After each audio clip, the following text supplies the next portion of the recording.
Olá, meus queridos irmãos, a paz do Senhor. Sejam todos muito bem-vindos à TV Educando. Eu sou o pastor Rubens Mendes e no nosso encontro de hoje nós estaremos encerrando o primeiro trimestre do ano de 2022, um trimestre muito abençoado, onde estivemos estudando acerca da supremacia das Escrituras, a inspirada, inerrante e infalível Palavra de Deus.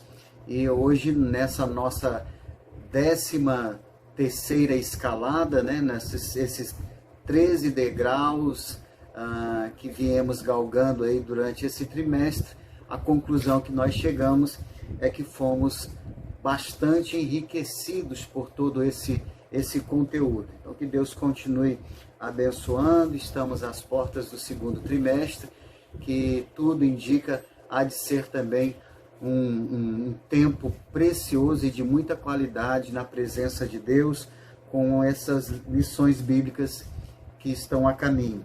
Louvado seja Deus. No nosso encontro de hoje nós estaremos refletindo acerca da lição de número 13, que há de ser ministrada no dia 27 de março de 2022. O título dessa lição é A Leitura da Bíblia e a Educação Cristã.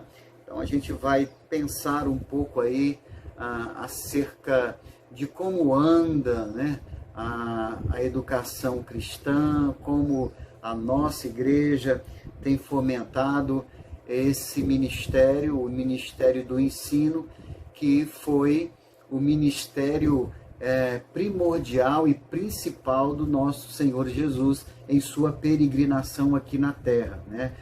O Senhor Jesus, ele focava o seu ministério justamente no ensino.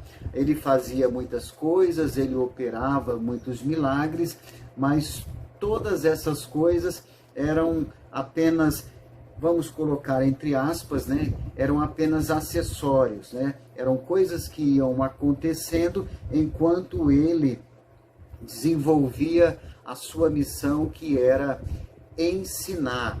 Então, assim como o nosso Senhor teve como mola mestra do seu ministério o ensino, nós também devemos seguir após os seus passos. Louvado seja Deus. O texto áureo encontra-se na primeira carta de Paulo a Timóteo, no capítulo 4, no versículo 13, que diz assim: persiste em ler, exortar e ensinar até que eu vá. E a verdade prática diz: a leitura e o estudo da Bíblia fortalecem a fé e a comunhão com Deus. Eu me lembro aqui de uma célebre frase de um grande homem de Deus do passado, um dos grandes pregadores, pastores da Igreja Cristã Evangélica, chamado Jonathan Edwards. E uma certa feita, ele falando acerca de como deve ser a nossa experiência enquanto servos do Senhor, ele disse que na mente do servo de Cristo na cabeça do servo de Cristo deve haver luz e no seu coração fogo. Então ele disse que haja luz na cabeça e fogo no coração.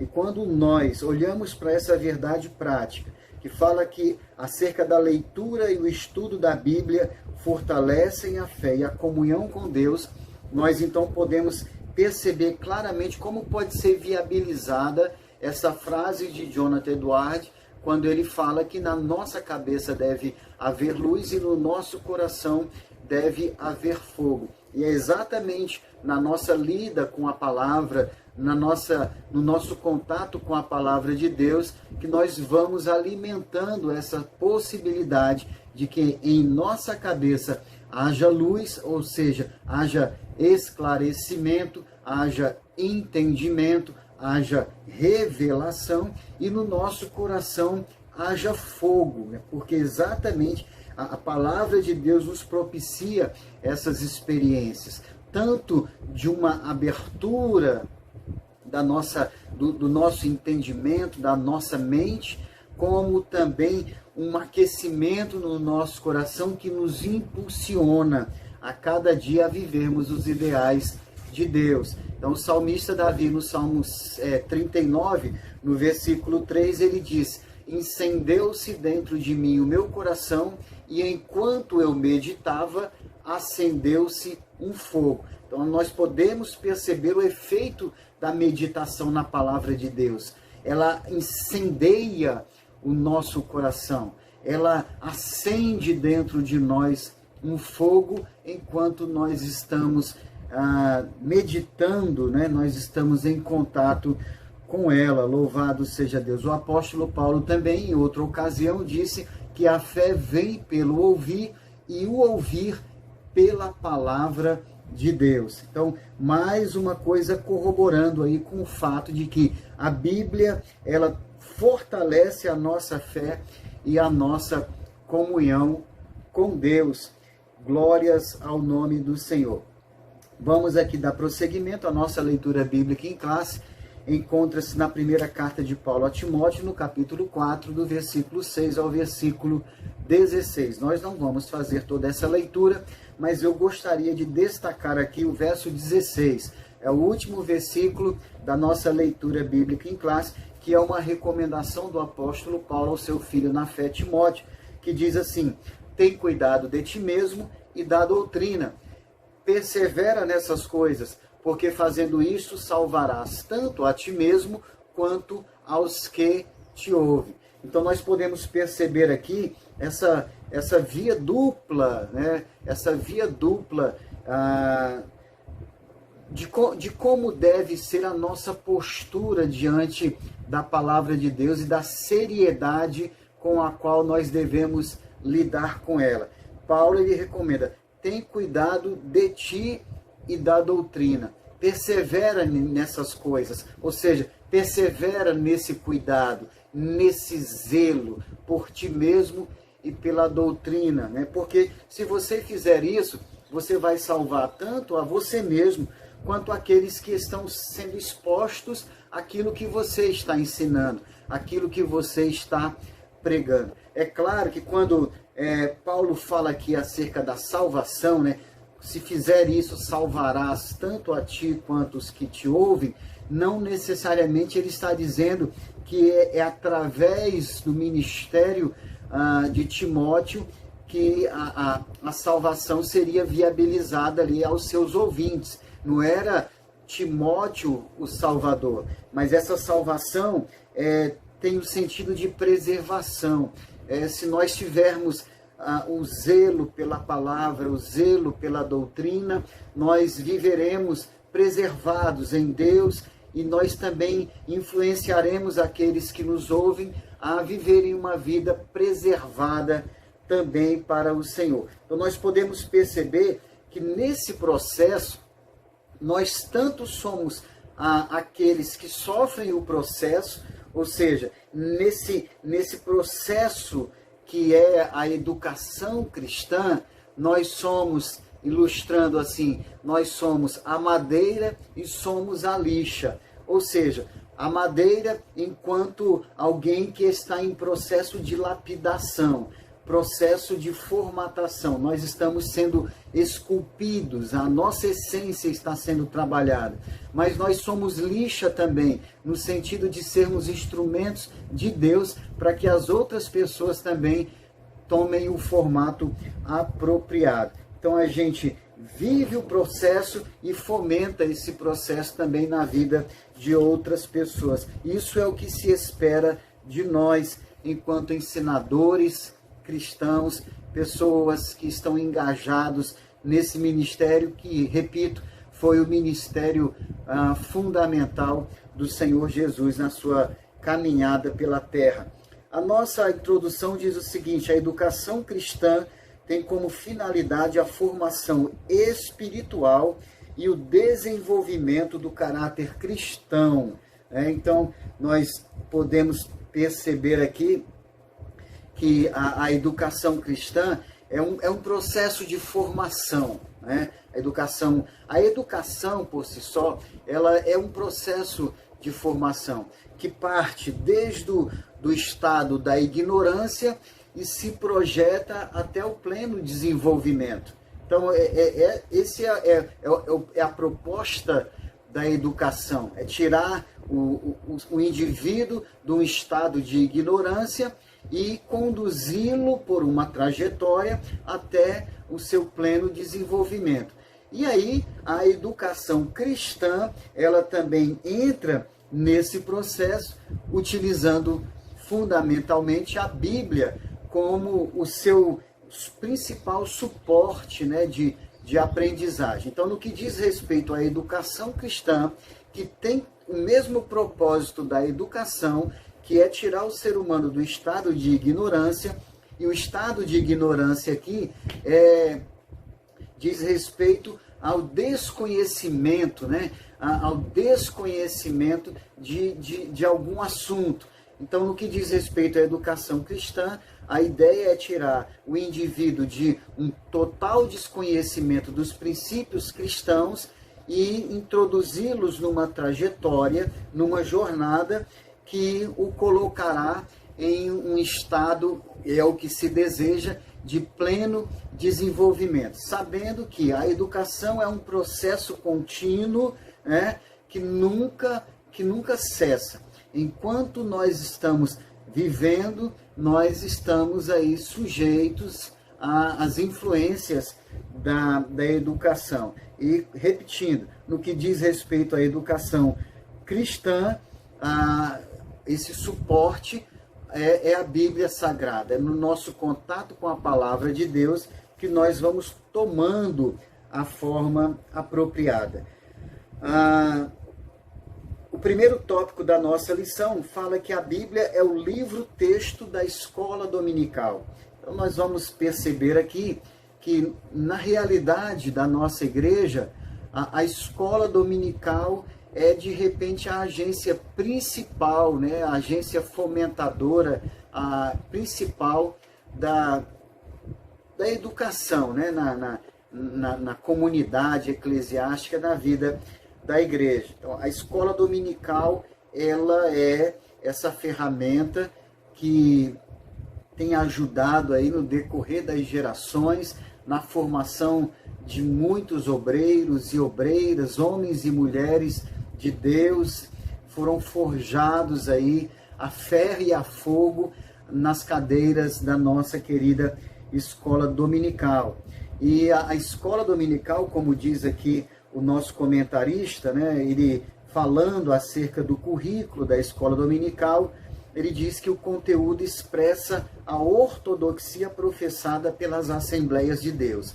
Então é muito interessante nós atentarmos para isso, né, para que não haja uma confusão, para que não haja uma distorção doutrinária. É muito importante que nós utilizemos a escola dominical para alimentarmos os nossos irmãos, as nossas irmãs, os nossos alunos com o conhecimento pautado na ortodoxia em que a nossa igreja segue, né? Então existem aí várias linhas de pensamentos sobre diversos assuntos, e no que diz respeito à escola dominical, a linha de pensamento que deve ser seguida é aquela que tem estado aí nos nossos credos, né, nas bases doutrinárias da nossa igreja, porque se nós não atentarmos para isso, nós vamos fazer uma miscelânea, uma confusão, e as pessoas, ao invés de terem uma estrutura bem consolidada acerca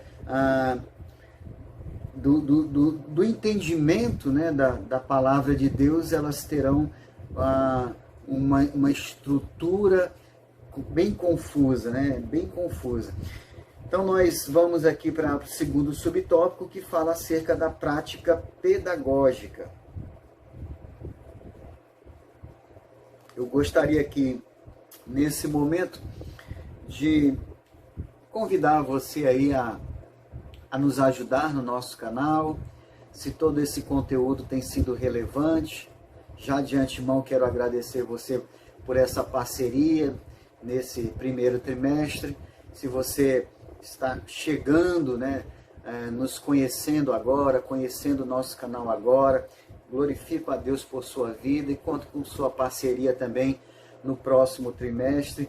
Peço aí aos irmãos que estejam curtindo, comentando, compartilhando esse conteúdo e se inscrevendo no nosso canal, para que o nosso canal a cada dia ganhe em relevância.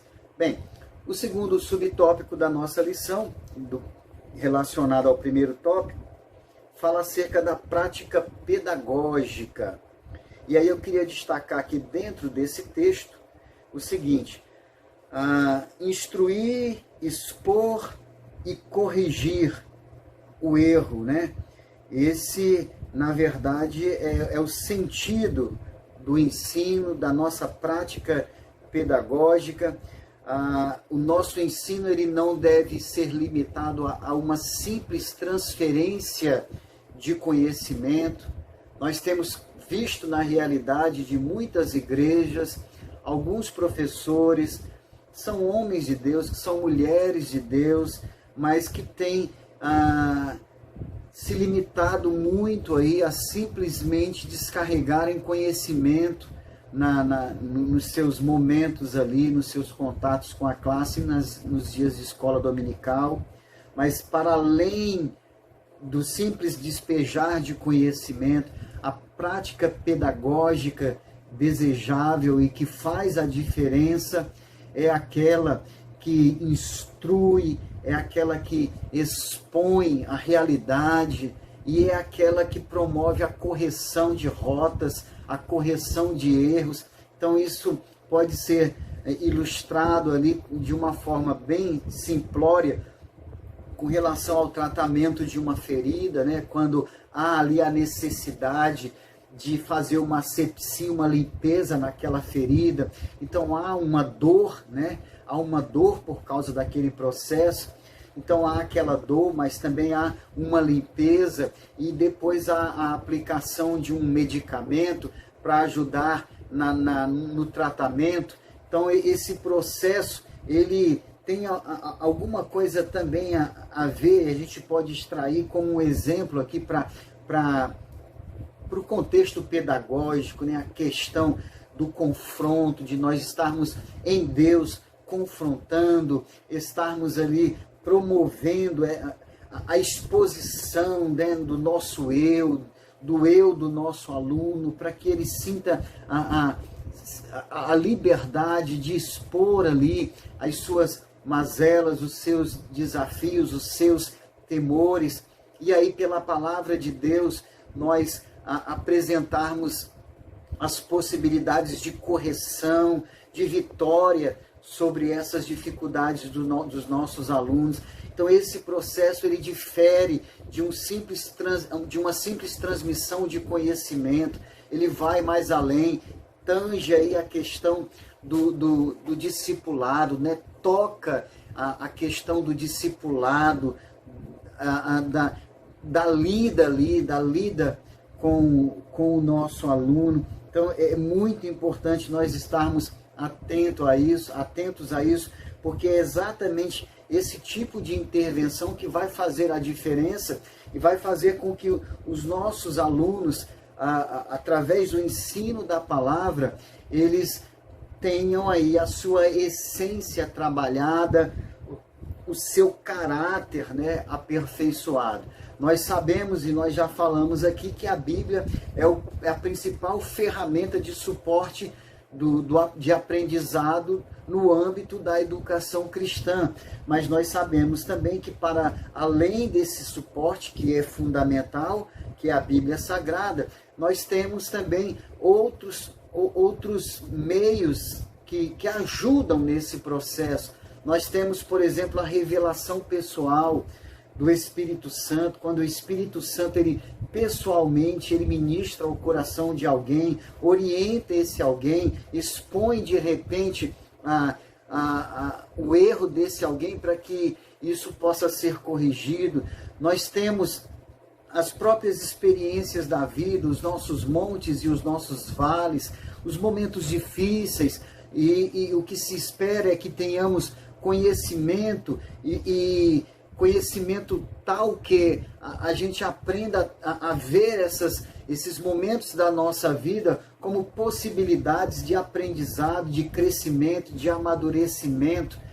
Então, quando nós temos uma certa bagagem adquirida na nossa lida com a palavra de Deus, nós vamos entender que os próprios grandes homens e mulheres de Deus que estão nas páginas da Bíblia passaram por momentos difíceis, mas por terem intimidade com o Senhor, essas pessoas, ao invés de abandonarem, essas pessoas, elas se agigantaram na fé, elas cresceram mais ainda, e é justamente o conhecimento de Deus, através da sua palavra, que vai fazer-nos com que, mesmo quando nós nos sentimos tão apertados, né, tão suprimidos ali por alguma situação, nós vamos entender que temos um Deus que trabalha por nós e que mesmo em meio a essas aflições e dificuldades, o desfecho de tudo isso será vitória. E esse entendimento só se obtém, na verdade, através de uma educação cristã, um processo de formação contínuo, um trabalhar do nosso caráter, de confrontos muitas vezes, de exposição do nosso eu muitas vezes, para que a gente seja tratado, para que o medicamento apropriado seja aplicado, e aí nós vamos amadurecendo, né? De fé em fé, de graça em graça, de misericórdia em misericórdia, nós vamos evoluindo. Louvado seja Deus. O terceiro subtópico aqui, do primeiro tópico, fala acerca do padrão ético e moral.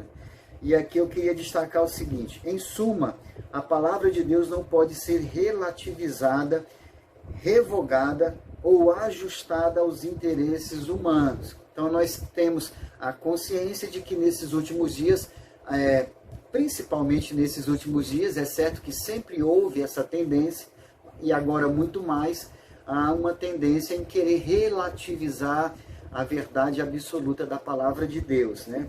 Existe uma onda aí querendo revogar algumas coisas, remover alguns marcos, né, que estão bem fincados, bem fundamentados e são bases, né, para a nossa vida espiritual. E quando esses marcos eles são removidos, eles são relativizados, com certeza a nossa estrutura ela perde a firmeza, né? Então a questão do padrão ético e moral tem muito a ver com a sustentação dessas bases, né? Onde a gente não vai permitir a relativização da palavra de Deus, né? Nem o ajustamento dos princípios da palavra aos modismos sociais, aos modismos ou às tendências geracionais. Não é pelo fato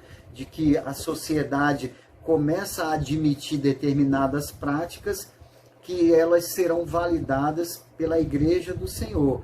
Se essas práticas elas vão de encontro à vontade de Deus e o legado que o Senhor deixou para a sua igreja, então essas coisas não podem ser aceitas, embora sejam aceitas socialmente. Vamos aqui para o segundo tópico da nossa lição, que fala sobre a educação cristã e a formação de leitores da Bíblia. O primeiro tópico fala o conceito de educação cristã. A palavra educação vem do latim educare, que significa literalmente guiar, instruir e conduzir para fora. E aqui eu me lembro, né, de um pressuposto filosófico aí de Platão, que é bastante conhecido, que fala acerca do mito da caverna, né? É uma ilustração muito interessante acerca do conhecimento. É claro que é uma coisa além Bíblia, né? Mas até certo ponto serve para que a gente entenda aí alguns processos e como acontecem esses processos. E quando a gente pensa na questão da educação, né, tendo como significado essa capacidade de guiar, de instruir e de conduzir para fora. Então nós somos lembrados aí acerca desse mito da caverna que fala sobre alguém, um indivíduo morando numa caverna e contemplando a realidade apenas através de sombras, né? A pessoa de repente no fundo de uma caverna, vivendo na escuridão da caverna e contemplando a realidade lá de fora apenas através das sombras. E a palavra de Deus é justamente esse instrumento, né? Esse instrumento que o Senhor deixou para retirar o homem das trevas e colocá-lo na sua maravilhosa luz. E a educação cristã, que nada mais é do que a exposição da vontade de Deus, dos princípios do reino de Deus, essa educação cristã é justamente essa ferramenta para conduzir o homem para fora, né? Tirá-lo do ambiente de escuridão, de ignorância e levá-lo para um ambiente de clareza, né? Um ambiente iluminado, onde o homem pode ter a capacidade de fazer a leitura apropriada das circunstâncias, uma leitura segundo a ótica de Deus, né? É exatamente essa a intenção do Senhor quando Ele nos convida a meditarmos dia e noite na sua palavra. Ele quer que nós aprendamos a fazer a leitura das coisas sob a mesma perspectiva que Ele faz. O segundo subtópico do segundo tópico fala acerca dos objetivos da educação cristã. E eu gostaria de destacar aqui princípios deixados pelo nosso querido pastor, saudoso pastor Antônio Gilberto, né, o nosso grande mestre. Ele enfatizava que são 3 os principais objetivos da educação cristã: ganhar almas para Jesus, desenvolver a espiritualidade e o caráter cristão e treinar o cristão para o serviço do mestre. Então, a educação cristã tem, segundo o nosso mestre pastor Antônio Gilberto, esses 3 pressupostos: é o ganhar, é o consolidar e treinar aquelas pessoas que foram ganhas e que foram consolidadas, que foram estabelecidas, que foram treinadas, né, ensinadas. Então, fazer com que essas pessoas elas se transformem em testemunhas do Senhor e entrem nesse ciclo da onde elas então passarão a serem ganhadoras de almas, ensinadoras, né, e treinarão outros para que esse processo seja perpetuado. Então, o foco da educação cristã é, ao ganhar as pessoas para Cristo, fazer com que essas pessoas criem raízes, se fundamentem, se estabeleçam, e aí essas pessoas elas passem também à frente aí esse legado, né? Ganhando outras pessoas e ensinando outras pessoas. E esse é o processo que o Senhor desencadeou lá nos idos da igreja primitiva, quando ele disse: ide e ensinai. Ele estava, na verdade, dando o ponto de partida, a voz de comando para esse processo que tem perdurado até hoje e continuará, né, perdurando e transformando vidas. Louvado seja Deus. O terceiro subtópico do segundo tópico fala acerca da capacitação dos alunos. E eu destaco aqui que na educação cristã, o processo de desenvolvimento do caráter e habilitação do cristão para servir no reino de Deus acontece por meio do estudo acurado da Bíblia, né? O processo de desenvolvimento do caráter. É muito, muito interessante essa questão de nós focarmos, né, no âmbito da educação cristã, os ensinadores, guiados pelo Espírito Santo, eles precisam ter essa consciência de que, para além das possibilidades de fazer com que o aluno acumule conhecimento, o que se deve ter como meta mesmo em todo esse processo é fazer com que o caráter desse aluno seja transformado para a glória de Deus. Então, é diferente quando alguém apenas acumula conhecimento e quando alguém vive uma transformação do seu caráter. Porque quando alguém apenas acumula conhecimento, esse alguém ele vai estar muito mais focado na questão da sua reputação, né?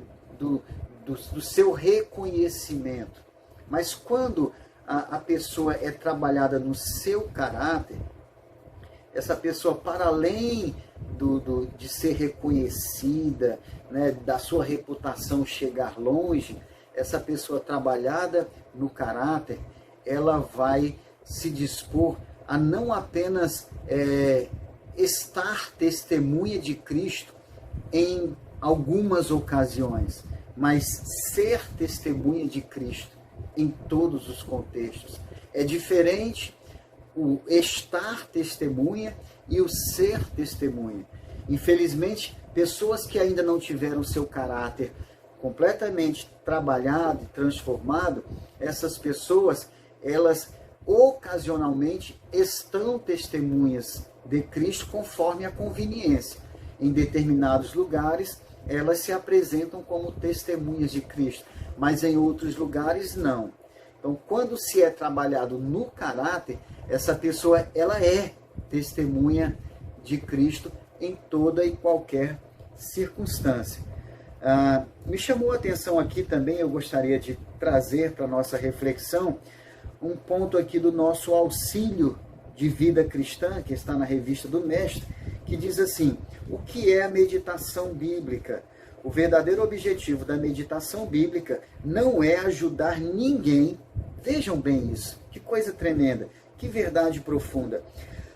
O verdadeiro objetivo da meditação bíblica não é ajudar ninguém a fugir da angústia ou do dissabor de uma doença grave, escondendo-se em um mundo fantasioso. Então, é muito importante nós não vermos a Bíblia apenas como um livro de autoajuda, né? Um livro onde nós iremos a ele quando nós precisamos de consolo e de conforto. A Bíblia é também essa ferramenta. Na Bíblia nós encontramos consolo, na Bíblia nós encontramos bálsamo, conforto, mas o foco principal da palavra de Deus não é massagear o nosso ego e nos manter num ninho, numa zona de conforto. Porque se ela fizesse isso, ela poderia estar alimentando a nossa autopiedade, né? O nosso coitadismo. Mas a função da Bíblia é fazer com que tomemos consciência de que nós estamos vivendo em um mundo que jaz no maligno, em um mundo em que o próprio Senhor Jesus declarou que nele nós teríamos aflições. Então a Bíblia nos mostra, nos projeta para a realidade. Então o objetivo da meditação não é simplesmente nós garimparmos dentro da palavra de Deus textos que nos consolam. Obviamente a Bíblia tem essa capacidade de nos consolar, né? Até porque a Bíblia, como uma verdadeira profecia, e nós sabemos que as funções da profecia são edificação, exortação e consolo, então a Bíblia também tem esse viés, né, de consolação. Mas é o confronto que, na verdade, promove aí a transformação do nosso caráter. Louvado seja Deus. Vamos aqui para o tópico de número 3. O tópico 3 fala que é preciso ler a Bíblia diariamente. E é muito interessante aqui esse posicionamento, essa questão de lermos a Bíblia diariamente, porque à medida que nós vamos interagindo com a palavra de Deus, que nós vamos tomando conhecimento do conteúdo bíblico, nós vamos armazenando sabedoria, conhecimentos que serão importantíssimos nas diversas tomadas de decisão que precisaremos no decorrer da nossa vida. Então, não necessariamente nós vamos ler um trecho bíblico aqui e agora, e no ato seguinte ele vai ter a sua aplicação, né? Então a gente não pode ir à Bíblia somente, é claro que a gente pode sim buscar ocasionalmente na Bíblia instruções, direcionamentos, mas nós não podemos olhar a Bíblia apenas com esse ponto de vista, né? De um manual onde eu vou consultar quando eu estou precisando de uma orientação em uma determinada área da vida. Isso pode ser feito, mas isso não deve ser o nosso foco. A verdade é que nós devemos estar sempre meditando na palavra, e nessa nossa meditação nós vamos abastecendo esse depósito das nossas memórias, do nosso cognitivo, do nosso conhecimento, e à medida então que as coisas vão acontecendo, a gente pode buscar, a gente pode resgatar esse conhecimento já preconcebido pelas nossas meditações. Nós vamos resgatar esse conhecimento que vai nos levar à melhor decisão quando for necessário. Por isso que é muito importante nós conhecermos a palavra de Deus, porque existem circunstâncias na vida que não há tempo hábil para a gente consultar, para a gente buscar um direcionamento, né? Com aquele tempo tranquilo para a gente fazer isso. Então tem momentos que nós precisamos agir e agir rápido, mas quando nós temos essa bagagem, quando nós temos o conhecimento, quando nós conhecemos a palavra, nós temos a capacidade de corresponder às demandas da vida com um certo grau de sabedoria e com um certo grau de acerto, né? A possibilidade de acertos. Então, por isso que é muito importante nós estarmos meditando. E também o próprio fato da meditação na palavra, de alguma forma, estabelece uma conexão entre nós e o Senhor. Porque nas nossas meditações, via de regra, o Espírito Santo vai estar ali também interagindo. E quanto mais tempo nós passamos meditando nas Sagradas Escrituras, tanto mais tempo nós passamos em contato, né, com o Espírito Santo, com o nosso Senhor. Tá bom, meus queridos? Então, é importante que a gente tenha em mente que nesse compromisso aí de lermos a palavra, de meditarmos rotineiramente na palavra, é claro que isso exige uma certa disciplina. O ser humano, naturalmente, ele é inclinado a coisas que não requerem disciplina. O ser humano gosta do conforto, do comodismo, mas a disciplina é fundamental para que nós tenhamos uma vida de excelência, né? Uma vida vivida acima da linha da mediocridade. Então, a disciplina cristã requer regularidade e prioridade na busca da santificação. Portanto, a leitura bíblica, por exemplo, deve ser diária, né? E aí aqui no subtópico 2 temos a questão da leitura e do aprendizado. Inclusive já falamos mais ou menos sobre isso, né? O fato de nós estarmos em contato rotineiro com a palavra, isso gera um aprendizado, uma vivência, um acúmulo de conhecimentos que vão fazer toda a diferença, né? Paulo, inclusive, aqui na sua carta a Timóteo, na segunda carta, no capítulo 3, no verso 7, ele inclusive recrimina que algumas pessoas, né, ele repreende algumas pessoas que aprendem sempre e nunca podem chegar ao conhecimento da verdade. Então aqui existe uma outra dica para nós, né? A palavra de Deus, ela não é necessariamente para ser conhecida e mantida no nosso cognitivo apenas como informações e simples informações. A palavra de Deus, ela é para ser vivida, né? E é justamente nessa interação do conhecimento e da vivência que vai fluindo na nossa vida e através da nossa vida a unção do Senhor. E essa unção é que, na verdade, é a fonte de poder para que a gente possa prevalecer aí nas diversas demandas da vida. Então, queridos, nós vamos ficando por aqui. Que a boa mão de Deus continue abençoando sua vida e que nós nos encontremos aí no próximo trimestre. Eu quero agradecer a você que se juntou a nós aqui da TV EB Educando durante esse tempo e que a gente possa continuar nessa parceria, tá bom? Que Deus continue lhe abençoando. Até o nosso próximo encontro. Forte abraço.